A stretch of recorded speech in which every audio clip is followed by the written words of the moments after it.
Welcome to another Legend of Zelda Majora's Mask video, and in today's video we're going to talk about how to get 100% of the items and everything that I do from the moment I leave the Woodfall Temple till I step into the Snowhead Temple. So we'll be saving a bunch of Gorons in this video, collecting heart container pieces, and playing a bunch of games. There's a lot to do, but if you have any questions, strategies, or tips, please leave them in the comments below. Without further ado, let's go save a bunch of sleepy Gorons, and as always, thanks for watching. Don't forget to like, subscribe, and obey. Once you're outside of the temple, use the Song of Soaring to go to Woodfall, just so you're on the platform behind the temple. Back on this platform where you summoned the temple, we can change into a Deku, use this flower to get over to another flower on a stump to your right. Then use this Deku flower to make it into that open cave over there. That's where we're going to deposit all these fairies we collected.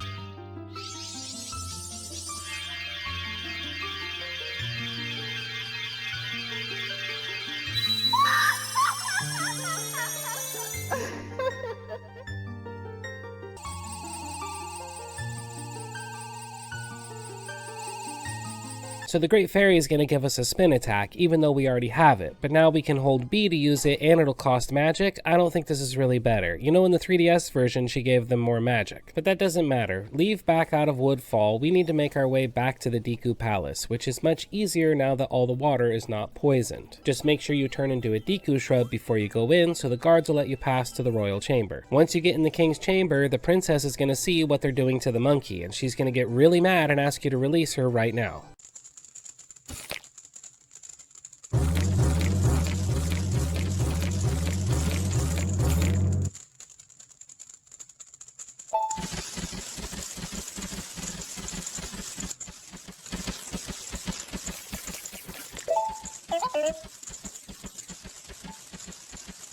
With the princess returned and the monkey saved, we can leave the Deku Palace, but before you leave the area, take these lily pads off to the left or west of the palace entrance to this tunnel. In here, we're going to meet up with the Deku Butler who has a challenge for us. He wants us to try to keep up with him, and if we do, we'll get a pointless mask.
And just like I promised you, we kept up with him and he gave us a pointless mask, but you're gonna need it at the end of the day to get the fierce deity. After the race, there'll be a little teleport spot next to him that'll take you back to the beginning of the cave, and from here we can use the Song of Soaring to head over to the southern swamp area. Then we're gonna head inside to the Tourist Information Center and go talk to that witch that's doing the tour boats. She has a game for us now that the waters are cleared up where we have to try to shoot targets and not her.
Once you get back to the Tourist Information Center, as long as you hit the target 20 times or more and hit the witch less than 10 times, you're going to be rewarded with a heart container piece. Now we can start to leave the southern swamp area, but before we make it back to Termina, take this branch off to the right in the swamp area to get to this back area that has a shooting gallery behind this door. So pay the nice man behind the counter 20 rupees and you'll have your chance to play a game and win yourself a bigger quiver.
So a little bit of good news, bad news here. You did just get a perfect score and rewarded with a bigger quiver, but you're going to have to play the whole game again, get another perfect score, because that's how you're going to pick up the heart container piece. And with that heart container piece collected, we can use our Song of Soaring to head back to Clocktown, because guess what? We're done with the swamp area. Now that we're on day 2, we're going to head back to East Clocktown into the Honey and Darling bomb shop to play their game for day number 2. This time you're going to have to throw bombs into baskets instead of bomb chews up the wall.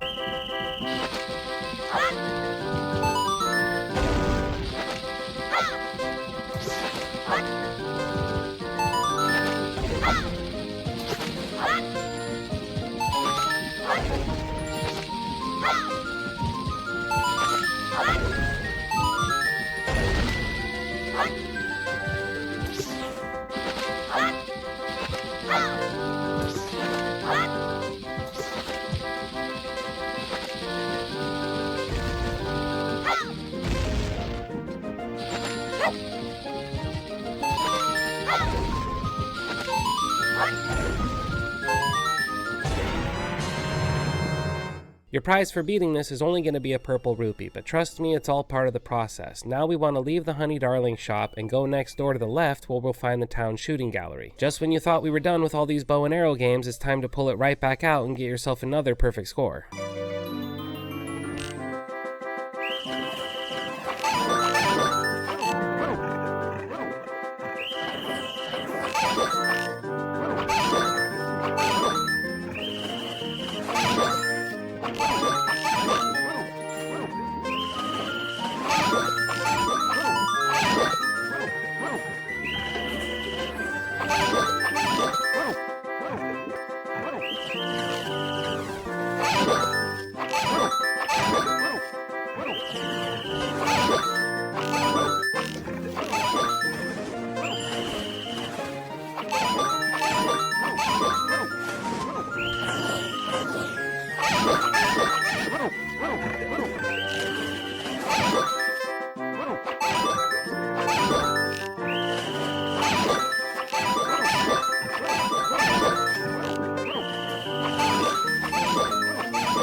The reward for a perfect score is going to be the biggest quiver, but this is another good news, bad news situation, just like with the last quiver we got.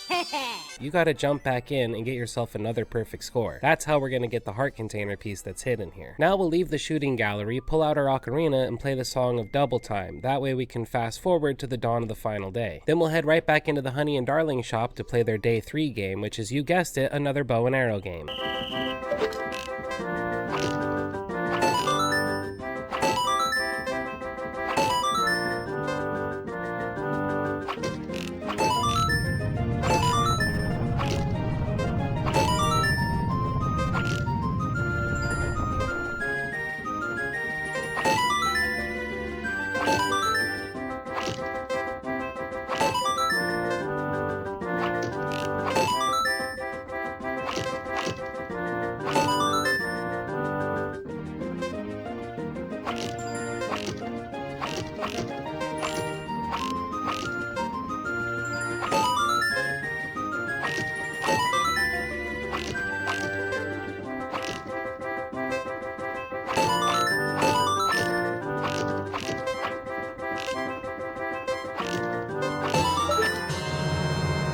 This time your prize is going to be a heart container piece, but more importantly, we're done with these shooting gallery games. And then it's going to be time for a new cycle, so head to the bank, deposit all of your money, and then pull out your ocarina and play the Song of Time so that we can travel back to the first day.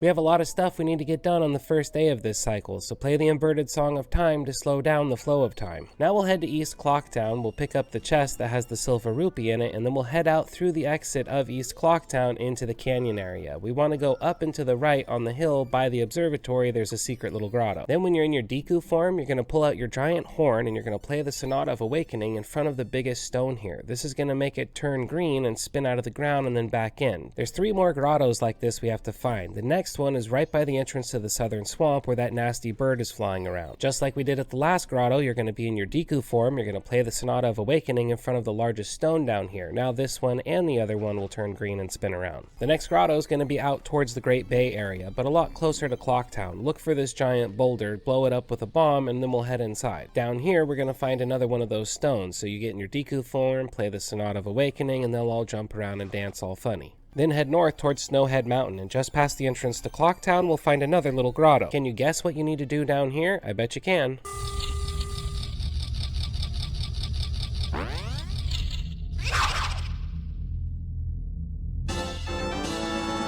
Your prize for doing all this will be a heart container piece. Then we're going to head up the north path towards Snowhead Mountain, where there's a Dodongo blocking your path, but now that we have the bow and arrow, we can easily take him out from a distance by shooting his tail. Keep going up Snowhead Mountain, you'll be blocked by some ice at first, but you can just use your bow and arrow on the ice above it to clear the path. Then as we keep heading up the mountain, you'll have to bomb a couple more boulders to reveal some stairs. These will lead up to Mountain Village.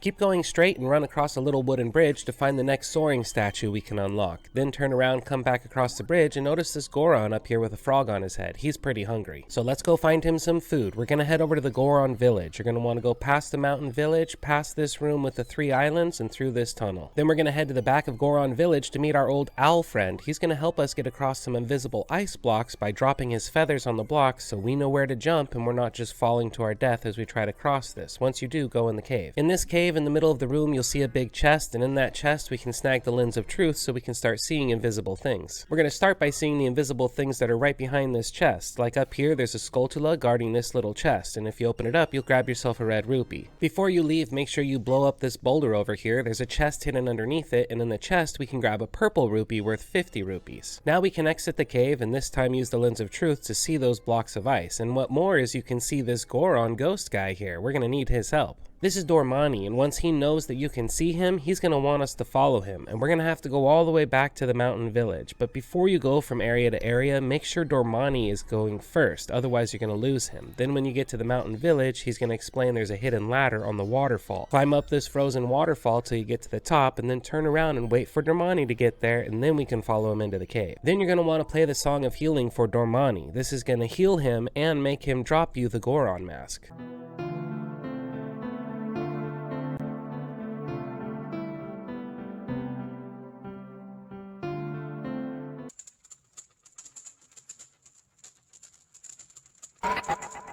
Now we can put on the Goron Mask and transform into Goron Link. As Goron Link, stand behind the giant statue and you can pull it backwards to fill the room with spring water. Use one of your bottles to collect the hot spring water, head outside and use it on the Goron that's frozen in a block of ice. This will unfreeze him. Then we're going to head back inside and grab another handful of the spring water. That hot water is not going to stay hot for long, so hurry and roll around as a Goron to the next area with 3 snowy islands. On the third one, there's another ice block we can melt with the hot water we just got from the spring. This will reveal a grotto under the ice. But for now, we're going to head past that and back into Goron Village. Over on the right hand side, you'll find a Deku shrub. He's going to sell you the biggest bomb bag in the game for 200 rupees, which you should have by now. Now that you have the bomb bag, turn around and head over to the giant stone door. You can do a ground pound to make it open and we can head inside to the Goron Shrine.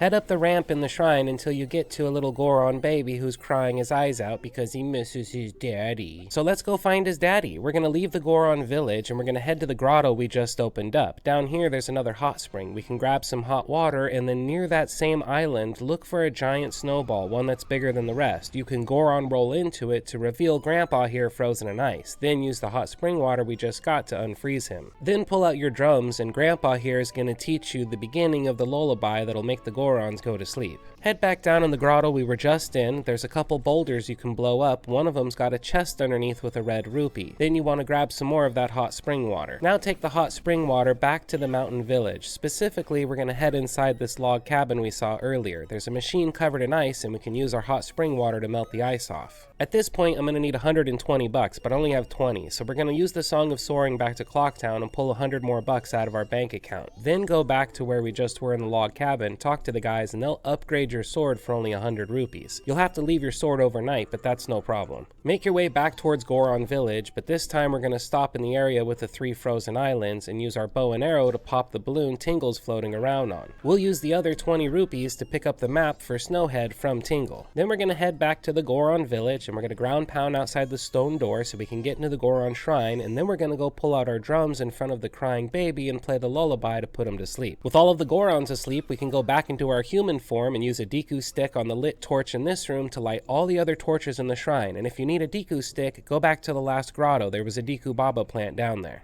Lighting all the torches is going to make this giant chandelier start spinning. Now we want to head back to the top of this room. There's a little ramp that we can use in our Goron form to jump up and smash these vases that are spinning around the chandelier. And one of those vases is going to have a giant piece of stone meat. You want to pick up the stone meat and go back to the mountain village. Specifically that Goron that was hungry who had a frog on his head. Give him the meat, he'll hop down and he'll give you the frog hat, also known as the Don Gero's mask. Right now we're right by that log cabin again, so let's play the song of double time to fast forward things to the dawn of the second day. You can see here that he's done with our sword by all the smoke coming out of the chimney. So you head inside and talk to the nice man and he's going to reward you with the razor sword. This is really going to help us get through the next temple. Across from the log cabin where the owl statue was, there's some balls of snow. You can break one open for a fairy and put it in a jar in case things go south in the temple. Then take the road right next to you to get there. On your way, you might notice off to the right that there are some invisible ice blocks and a heart container piece, but you can't pick up that heart container piece yet. Just skip it and head to the temple.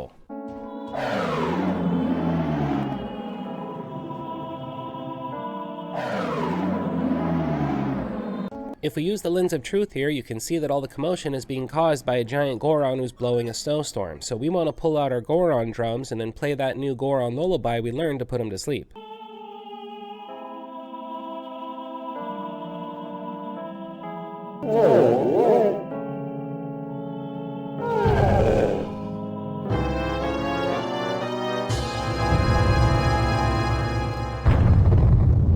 Now that the big Goron is asleep, we can safely make our way up to the Snowhead Temple, and this is everything that I do from the moment that I leave the Woodfall Temple to the moment that I get to the Snowhead Temple. If you also want to 100% this game and get the sweet Fierce Deity mask, make sure you watch all my videos. If you have other tips, strategies, suggestions, or things I missed, please leave them in the comments below. In the next video, we'll take down the Snowhead Temple, and as always, thanks for watching. Don't forget to like, subscribe, and obey. And that, my friends, is everything that I do from the moment that I leave the Woodfall Temple to the moment moment that I step into the Snowhead Temple. If you have any other comments, tips, strategies, or suggestions for the second collection cycle, please leave them in the comments below, and in the next video we'll be covering the Snowhead Temple. We'll go over how to fight the Wizrobe, boss strats, where to find the compass, the map, and all the stray fairies, plus the fire arrows. So make sure you stick around for it, and as always, don't forget to like, subscribe, and obey.